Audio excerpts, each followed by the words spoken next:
तो hi everybody, आज की वीडियो में जानने वाले होंगे एक्सपेंडिचर मेथड के बारे में कि इसको निकालने के हमारे पास क्या कंपोनेंट होते हैं और उसके कंपोनेंट के हमारे पास क्या केसेस बन सकते हैं। बट दोस्तों, उसको जानने से पहले अगर आपने इनकम मेथड और वैल्यू एड मेथड की वीडियोस को नहीं देखा है ना, तो आप जाके उनको चेक कर सकते हैं, जिसका लिंक आपको डिस्क्रिप्शन में मिल जाएगा। दोस्तों, इस वीडियो को अपने दोस्तों के बीच भी शेयर जरूर कर देगा ताकि आपके साथ साथ आपके दोस्तों की भी तैयारी अच्छे ढंग से हो सके। तो चलिए दोस्तों, वीडियो को स्टार्ट करते हैं। तो एक्सपेंडिचर मेथड निकालने के लिए ना आपको 4 कंपोनेंट ऐड करने होते हैं। सबसे पहला कंपोनेंट जो आता है वो आता है प्राइवेट फाइनल कंजम्पशन एक्सपेंडिचर। ये आपको क्वेश्चन में हमेशा सीधा ही गिवन होता है।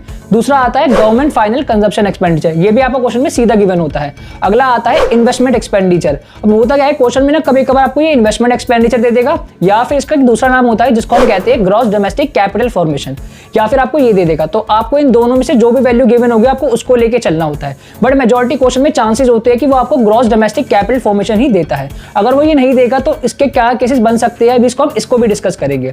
तो हमारा फोर्थ कंपोनेंट आता है नेट एक्सपोर्ट। नेट एक्सपोर्ट निकालने का ना फॉर्मूला होता है एक्सपोर्ट माइनस इंपोर्ट। अगर क्वेश्चन में नेट एक्सपोर्ट सीधा गिवन है तो बहुत बढ़िया है, अदरवाइज आपको एक्सपोर्ट माइनस इंपोर्ट करके नेट एक्सपोर्ट को फाइंड करना पड़ेगा। दोस्तों, देख लेते हैं कि ग्रॉस डोमेस्टिक कैपिटल फॉर्मेशन के हमारे पास क्या केसेस बन सकते हैं। दोस्तों, में जो वर्ड है ना कैपिटल फॉर्मेशन, उसका मतलब होता है इन्वेस्टमेंट, यानी इन्वेस्टमेंट का दूसरा नाम होता है कैपिटल फॉर्मेशन।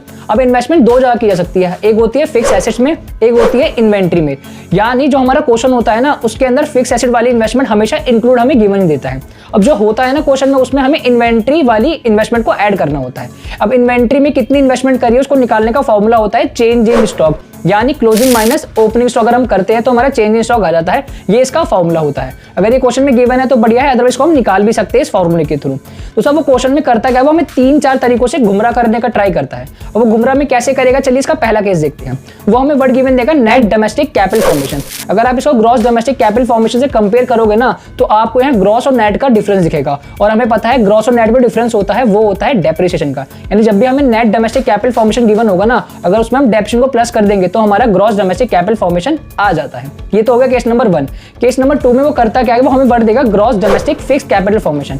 अगर इसको हम कंपेयर करेंगे ना, तो वर्ड है कैपिटल फॉर्मेशन और वर्ड है fix capital formation. Capital formation मतलब इन्वेस्टमेंट, और उसमें दोनों इन्वेस्टमेंट आती है, फिक्स एसेट वाली भी और इन्वेंट्री भी। जबकि हमें जो क्वेश्चन में वर्ड गिवन है वो है फिक्स कैपिटल फॉर्मेशन, यानी यहाँ फिक्स एसेट वाली इन्वेस्टमेंट ही गिवन है, इन्वेंट्री वाली नहीं है। तो उसको ऐड करने का फॉर्मूला होगा, यानी उसके अंदर हमें चेंज इन स्टॉक को और ऐड कर देंगे तो हमारी gross domestic fix capital formation gross domestic capital formation में कन्वर्ट हो जाएगी। तो केस 3 आता है, उसमें वो करेगा क्या कि वो आपको net domestic fix capital formation दे देगा।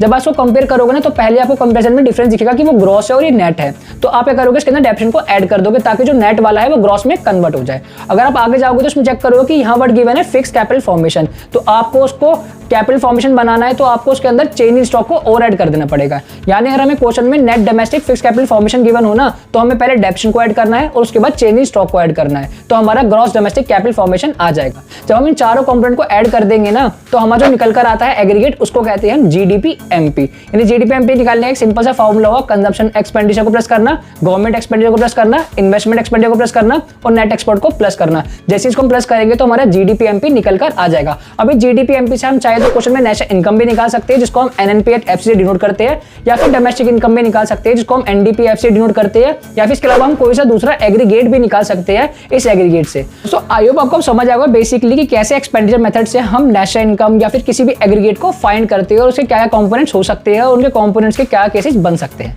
दोस्तों, अगर आपको फिर भी कोई डाउट रहता है तो आप कमेंट बॉक्स में कमेंट कर सकते हैं। अगर आपको किसी पर्टिकुलर टॉपिक पर वीडियो चाहिए ना, तो भी आप कमेंट बॉक्स में कमेंट कर सकते हैं। दोस्तों, अगर आपको वीडियो अच्छी लगी तो वीडियो को लाइक करें और इसको अपने दोस्तों के बीच शेयर करना ना भूलेगा, ताकि आपके साथ साथ आपके दोस्तों की भी मदद हो सके। तो चलिए दोस्तों, मिलते हैं आपसे अपनी अगली वीडियो में। जब तक के लिए सीखते रहिए और सिखाते रहिए।